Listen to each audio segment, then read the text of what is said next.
I want kids to learn how to lose. And that's one of the benefits of athletics and games. You learn how to be a good loser. You learn how to be a good winner too. But I think that is an important part of life, but not in academics. That's not the place to learn how to be a good loser. Expanding possibilities, the mindset zone. I'm your host, Anna Melikian, and before we start, please remember to visit mindset.zone. Yes, instead of .com, it's .zone to access all the episodes and other amazing resources, all at mindset.zone. And if you want to get the free chapter of my book, Mindset Zone, please go to mindset.zone/book.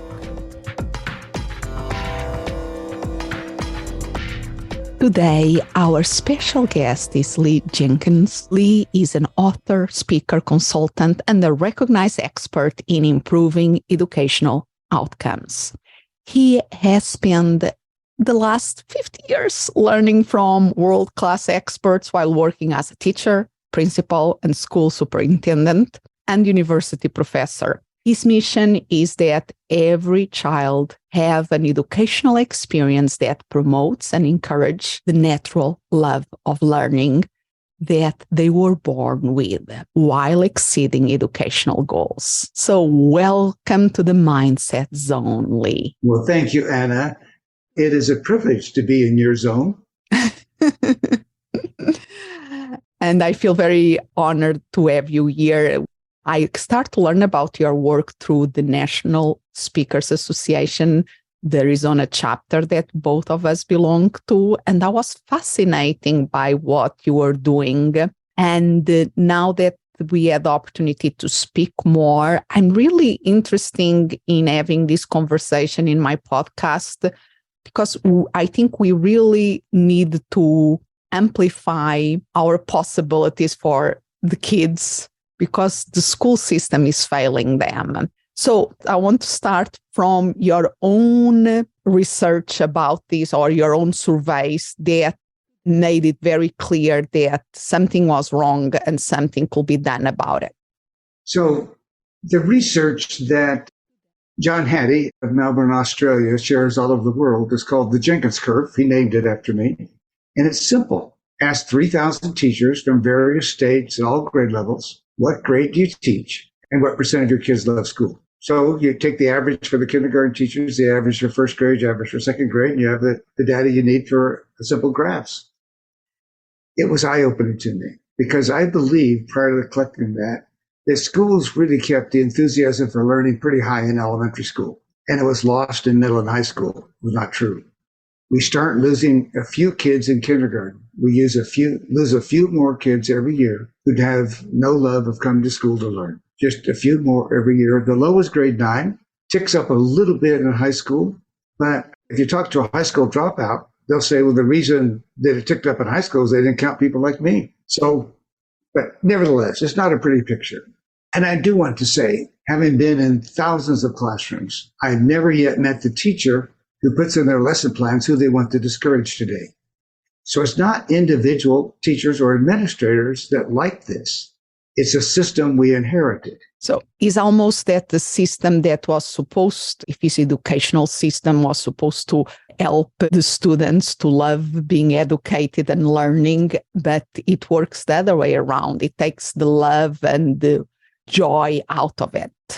Yes. Somebody asked me recently, working in Rhode Island, what do you teach? And they wanted the elevator speech, the real fast. Yes. I said, well, the basic problem we have in education is poor psychology, where teachers are told to motivate their kids to learn. And that's terrible advice. The kids come to kindergarten already motivated. Our job's to keep it. And if they've lost their motivation, instead of motivating them, we say, well, let's work together to restore you, put you back the way you used to be at 5 years old. I love that. It's almost, when you said that, is bringing the psychology in, almost I immediately thought about a couple of Nobel Prizes that were given in economy, that were given to behavior psychologists, because what they prove is that we have to bring the psychology to economic theories for them to make sense.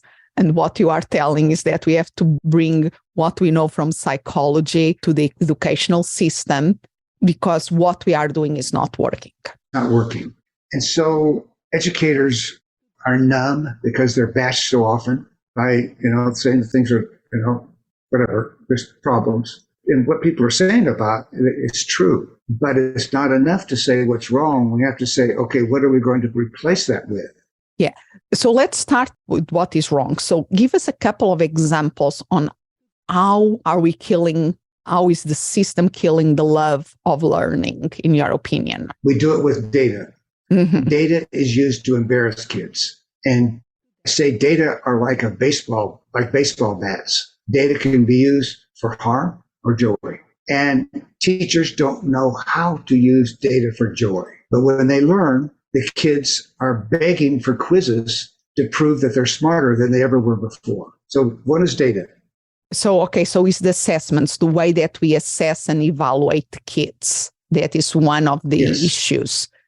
And even in the lower grades, they avoid using the conventional, they use another soup of letters instead of the ABCD. So that even like that, the way, the structure on how we are evaluating the kids is what is wrong with it? What kills the love of learning? When you go into a classroom and look on the wall, it's very common to see things that compare kid to kid. Sometimes it's a contest. I have a picture I show in my seminars of Baltimore made to look like a football field. And every kid has a paper helmet, and the helmets are moving towards the goal line. Well, most of them are. There's the loser kids that aren't at the 1 yard line yet, halfway through the year. And so every day when they walk into class, it's bold. They're a loser kid. And Carol Dweck, you know that name from her work in growth mindset. And she says, nobody ever gets used to feeling dumb. And these kids from the beginning are made to feel dumb. Now, the teachers aren't calling them dumb, aren't saying that. They were convinced that this contest was going to motivate kids. Well, it motivates the kids that least need it. And it demotivates the kids who most need it. So instead of that, using data to compare, you are proposing, one of the things that you're proposing is changing the way that we use data. So give us a concrete example. We assess kids at random from what we want them to know at the end of the year. So in the beginning, the graph is low, and the kids track their own graph. And as they go through the year, they learn more and more and more of the content. It goes up until they've pretty much whatever's pulled out of the bucket at random for the year's content, they know. So that's part of it. The kids see their own growth. And when they do better than ever before, we call it an all-time best, or shortened ATB. And ATB will be the most popular initials in the whole school because kids know when they've had an ATB. But in addition to that, we add the total up for the whole classroom. So everybody contributes to the total for the class. So kids, it's heartwarming when a kid that's struggling knows that their few points on their quiz put the class total over the top. And everybody in the room is celebrating because we all had an all-time best. I like that, but I want to bring this even more concrete. So imagine lower school, they are learning to spell. And what is the typical scenario and what you propose as doing it in a different way that makes more sense? Okay, well, we have to make the data for joy. I mentioned that, okay? Another thing that causes kids to feel like that it's not worth it is they only have to know the learning for the Friday test. And that goes all the way through medical school. You just have to know it for the test and then you can forget it. Then the kids say, well, this is nonsense. I don't care about that. I'm not going to play that game. Now, some kids will play the game because they know there's a Rotary scholarship at the head of the line. If you can play the game well and cram well enough, you could get it. But for most, no, it's dumb. It's not learning, right? And then there's bribery. I spoke to school administrators Monday of this week, and there were 400 in the room. And I said, get in groups of two at your table. There are tables, 6 to 8 people at table. Write down how many incentives, which are really bribes, kids receive per day in your school. Now, multiply that by 180 school days and multiply that by 13 years. The range in the room, real data this week, the administrators say the kids in their school district are getting between 5,000 and 20,000 bribes in their school career. Wow. I mean, think about what that does to your psyche. I'm just bribed all the time. As a mother and with a daughter, I'm guilty of that because sometimes we don't know what else to do. So, but I still want to visualize what you are describing because it's so important. So I remember when my daughter was in lower school that she will come with a list of spelling words that she had to know by Friday for the Friday testing. She's like me, she has dyslexia, so it was always very challenging. She has a great memory, but it's a challenge, the spelling. And what you describe is totally true. She will learn to do the test and then she will forget. Right.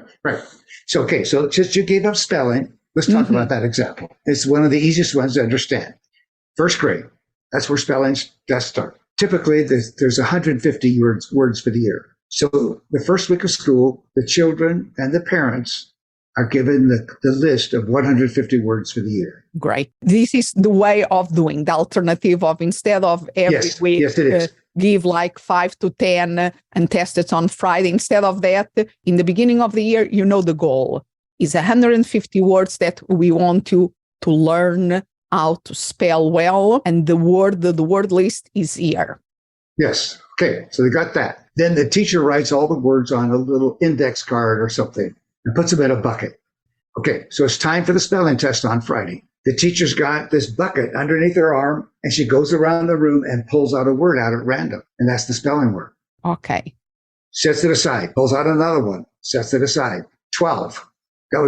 That's the sample size we would use. Uh-huh. Okay. How many do the kids get right the first week of school? Very 0, 1, 2. Yeah.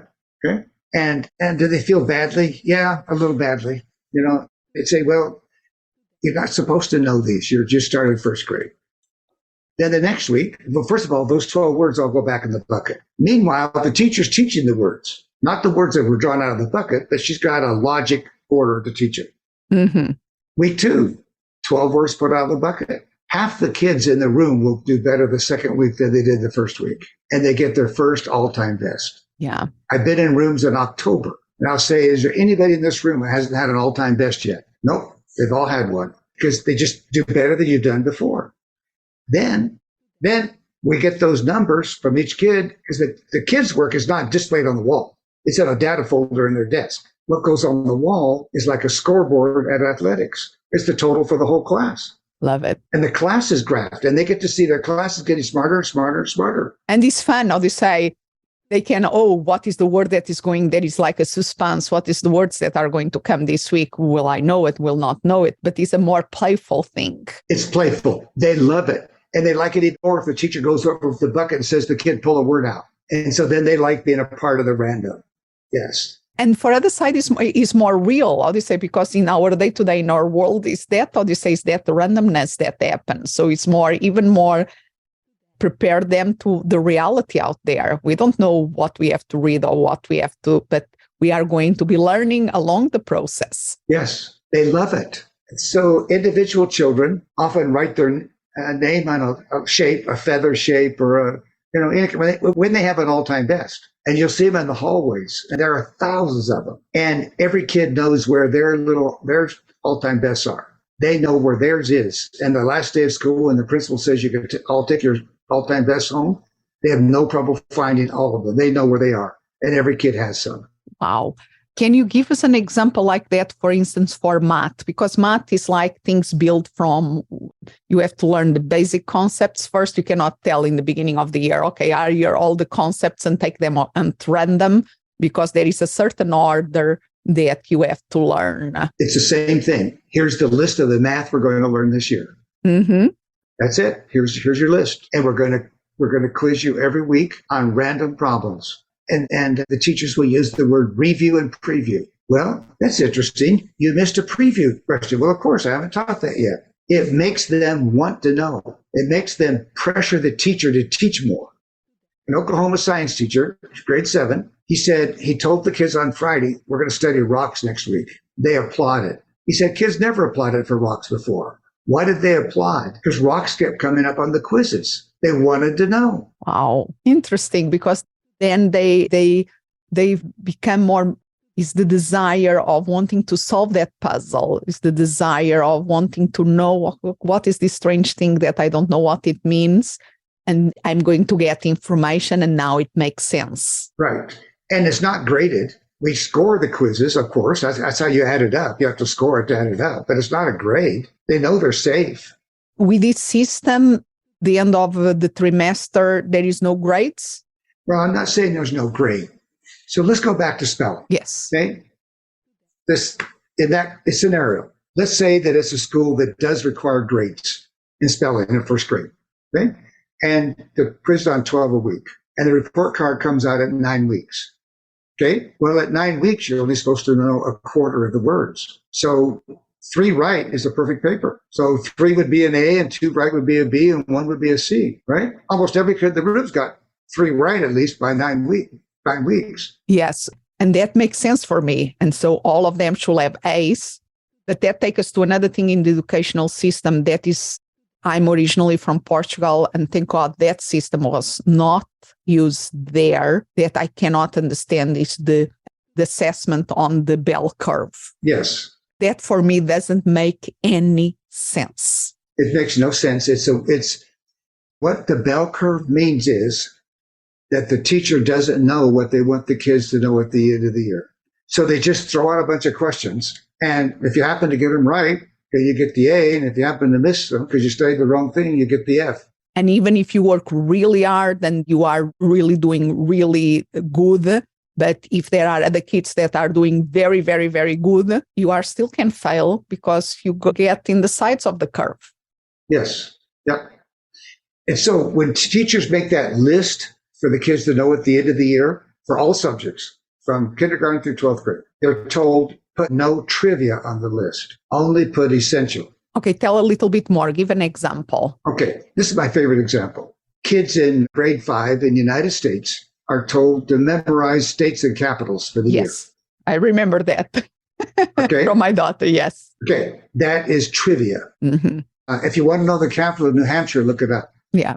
But you can say to these kids, what's the capital of Nebraska? And they'll tell you it's Lincoln. Then you show them a blank map of the United States and say, show me where Nebraska is. They have no clue. So they've memorized the trivia, but they don't know the basic. What's the basic? You need to know where the states are if you live here. Yes. Okay. And so there's no rule to know what's trivia and what's essential, but you have to think it through. And you can't have that many chapter tests all through the year without the chapter tests having a bunch of trivia in them. Mm-hmm. You actually can't get a bell curve unless you throw a bunch of trivia in it. If it's all essential, then everybody should know it. Yes. But to get a bell curve, you throw a bunch of trivia into it. I really think that this conversation is so needed. And I think even in adult education is the thing, how do you say, how can we, because we want lifelong learners in our world nowadays. It's not that we can say, okay, we go to college, we learn a certain thing, and then we don't have to learn anymore. It's gone for for a long, long time. And even every time the pace of change is so fast that we really have to be skillful learners and hopefully enjoy that learning process. So are there many schools that are adopting these new approaches and experimenting with these new approaches? How are you spreading the word of this, and which schools are being more open about it?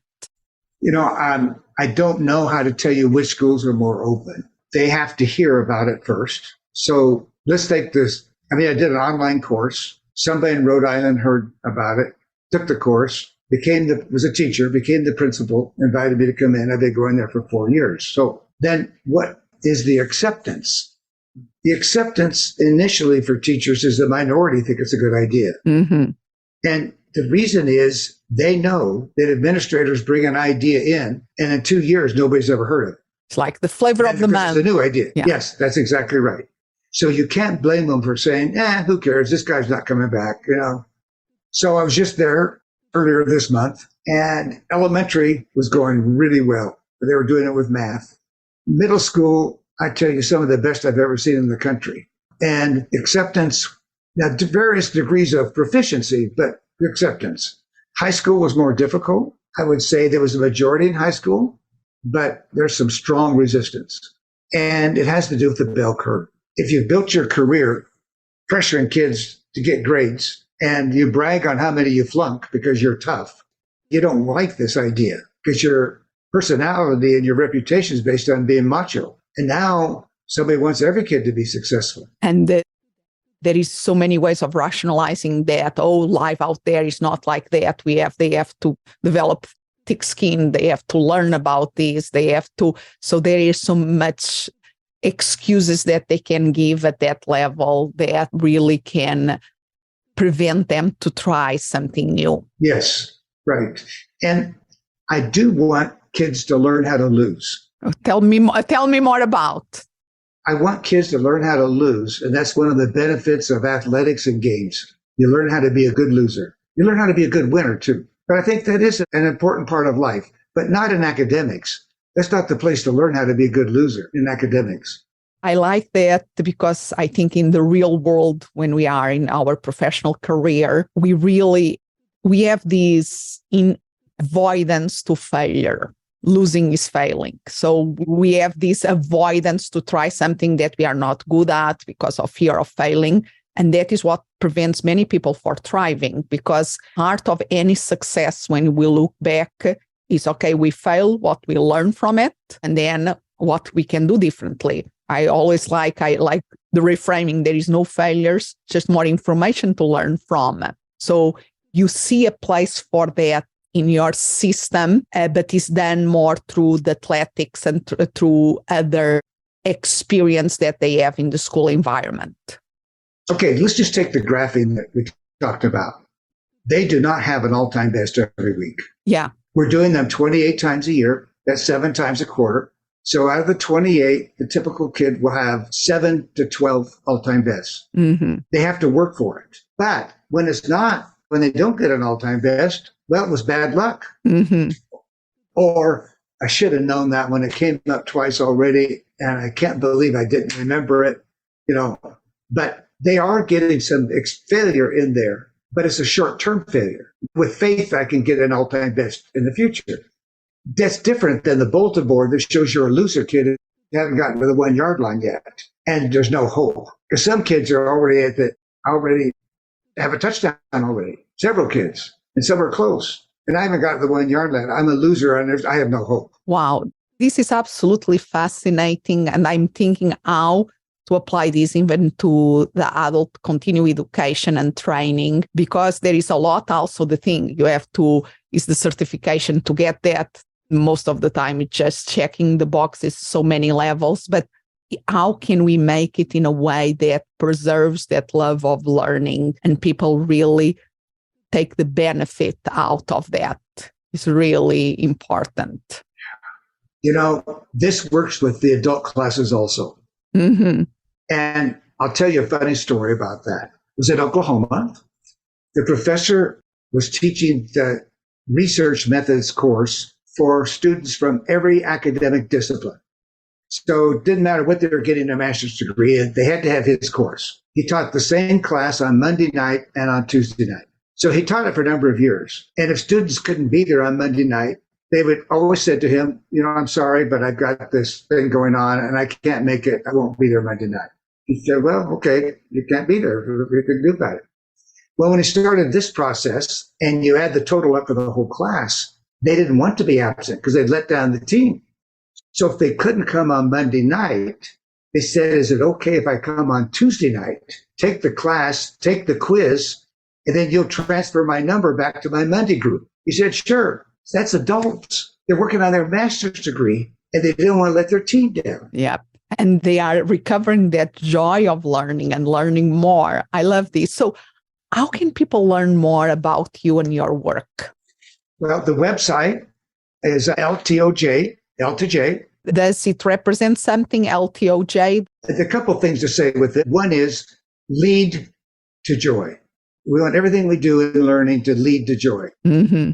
If there's another meaning, and you mentioned the bell curve, when we do these graphs, the bell curve is in the middle of the year. So in the beginning of the year, when everybody doesn't know it, you get an L-shaped graph if you're looking at a histogram, because the bell curve, of course, is a histogram. At the end of the year, we want a J curve. So it's L to bell to J over the course of a school year. But it's also that we want to just lead to joy. And sometimes I think teacher is the wrong word, because it sounds like you're supposed to teach. Actually, you're supposed to lead the learning. Now, sometimes we lead the learning by teaching, but there's a lot of ways to lead the learning other than physically teaching it. So we want to lead the joy. I love that. Lead the joy. So L2J.net. I will make sure that goes also in the show notes.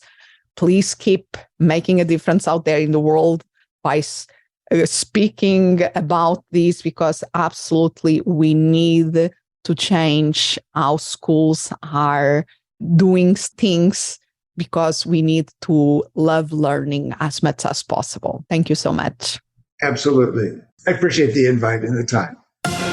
Expanding possibilities, the mindset. Thank you for listening.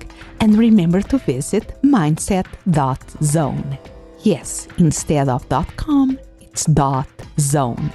There you can find all the episodes and other amazing resources, all at mindset.zone. And if you want to get a free chapter of my book, Mindset Zone, please go to mindset.zone/book. As always, I'm so grateful you are here. Expand what's possible for you, for the ones around you, for the world.